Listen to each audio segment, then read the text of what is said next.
Hi guys, Dr. Kelly here. I was just going to share with you right here are 7 different things that you can check out on yourself if you have leakage, specifically with walking or running, more with walking, or throughout the day, just sporadically. So sometimes, as you guys know, I'm a big proponent of sometimes the pelvic floor isn't the problem. Sometimes she's just too overwhelmed.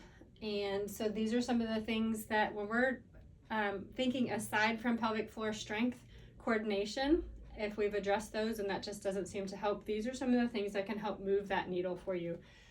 So from the top down, if you're walking and notice leaking or troubles with bladder control, check out your breathing. I generally tend to see a lot of people kind of hold their breath or breathe really apically. When we breathe in our ribs or our neck, we're not getting that nice drop through the diaphragm, so that pelvic floor is not getting that rise. There's always a little bit more, it's almost like a paradoxical breathing pattern, which is like where everything comes up and in and stays up and in, and so we're not getting that nice ebb and flow.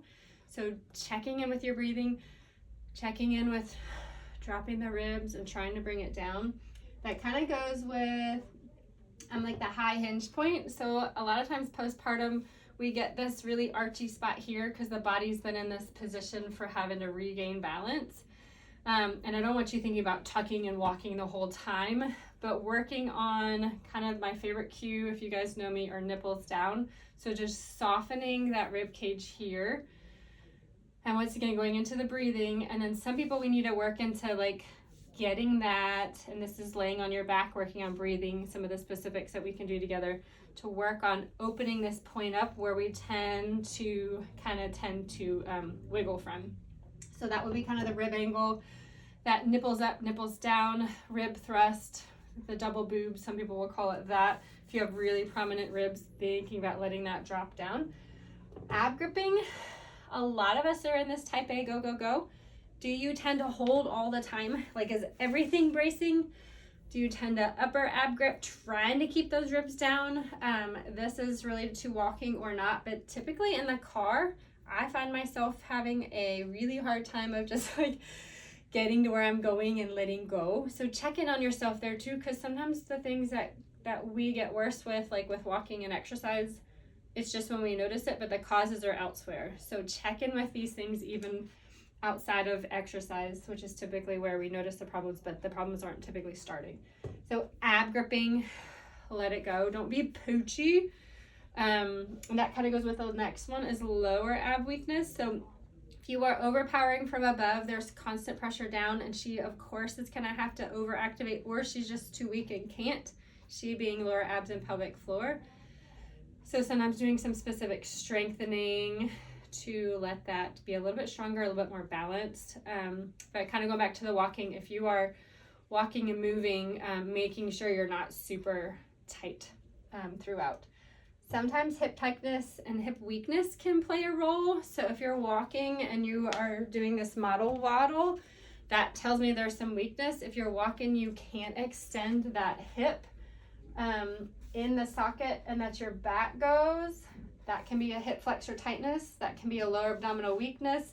That can be just because we're not using our glutes, or it can be a hip joint tightness. So some of the things we're going to fish through and we would kind of play with together to see what your specific problem pattern is. This kind of goes with what we just talked about with the hip flexor tightness. If you can't extend that hip, or if those are so tight they pull you into this anterior position, it changes the integrity of our canister, changes the integrity of where that bladder sits in the pelvic space, and so it just creates a disadvantaged muscular system and control. And then shunting past, the knees are kind of in the middle, so I always tell people if your knees roll in, it's usually a hip control. If you tend to be bow-legged, look at the feet, and a lot of times it's problems down lower. So if your arches are really stiff and you kind of tend to live externally rotated, that's going to put you in this really tight position through the pelvis. It jams everything together in the SIs. So softening, letting the foot kind of open, thinking about having your foot be like a tripod. Depending on how your femurs are, like mine tend to be a little internally rotated. So for me to neutralize my hips, my feet have to externally rotate a little bit. So So walking and looking at walking patterns, that's something we want to see too. Are you really turned in? Do you have to like whip to pull that foot around, or can you roll through that foot? But going back to what's on the board, if you are super stiff, the first line of impact is through your heel. There should be a little give through that foot for pronation as you absorb the shock to push off. If you don't, if you're walking on a really stiff surface, that is shunting straight up to the pelvis and often the pelvic floor. And if those hips aren't super strong, then we're going to have often pelvic floor dysfunction. So working on mobility, working on strength. If your feet roll in, kind of going back to that knock knee position, if your feet roll in, then that's a lot of times a hip problem.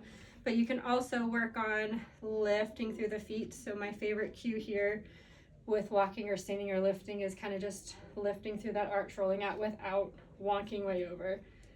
So hope you guys learned something. Those are my top 7, probably a little bit more than that because they're all rolled together. But if you've addressed pelvic floor and you know things are working on, off, strength, coordination is doing a good job, but you're just not moving the needle in coordination with exercise or specifically with walking, try these, check these out. If you need help, obviously reach out, because our job is to pick things apart and kind of find your junk, find the deficits, and give you a program to help you get out of it.